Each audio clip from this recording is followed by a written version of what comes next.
Speaking of impressive, Zack Wheeler, we saw again last night continue his impressive start. Now 4-3 on the season. He's got a 1.64 ERA. So across Major League Baseball, top 5 in ERA, 6th in WHIP, tied with Tyler Glass now for the Dodgers for most strikeouts.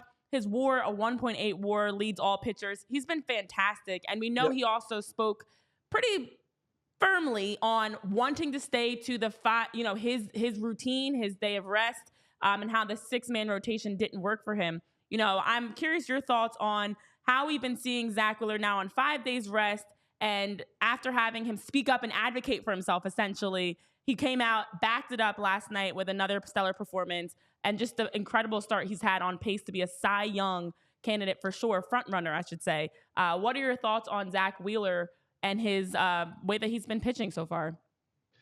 I can give you a pretty succinct answer. He's a great pitcher and he's pitching great. So, uh, yeah, the 6-man rotation, I really can't call it a 6-man rotation, because if you're in a 6-man rotation, it means you have 6 guys going through on regular turns. They did it just once.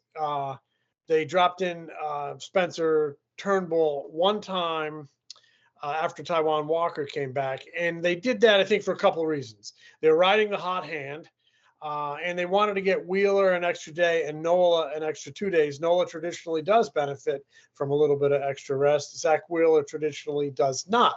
But this is such a talented team with a big payroll and high expectations and star power, that October is the place that they need to go, and October is the place where the big shiny ring is. So I do think if you can give Zack Wheeler a little trim here and there, periodically, I'm talking periodically, 2 or 3 times throughout the season, if you can give him a little extra rest, that could benefit him in the month of October, when they could ostensibly go with a 3-man rotation of Wheeler, Nola, Suarez, and they could blitz some people with that rotation. So I think a little bit of extra rest now and then could be a good thing. I can see why Zack doesn't like it. A lot of reasons. He is a competitive beast. He wants to be on the mound as often as possible, and he has a routine. He has a hard and fast routine that includes, 4 days between a start. It's a physical routine. It's a mental routine. It's a recovery routine. And when you slide that extra day in there, everything goes a little off kilter, and you stir in there on the bench waiting to get into a ball game, and it throws you off. And he didn't maybe have his great command, or the best command that he would like to have in his previous start, and your head starts spinning. Well, maybe it was because I sat around too long between starts, and maybe that is the case. Maybe just a fraction of rust builds up. Well, he goes out there and he makes the comment in his previous start that he doesn't like the extra rest. He goes out there and he backs it up.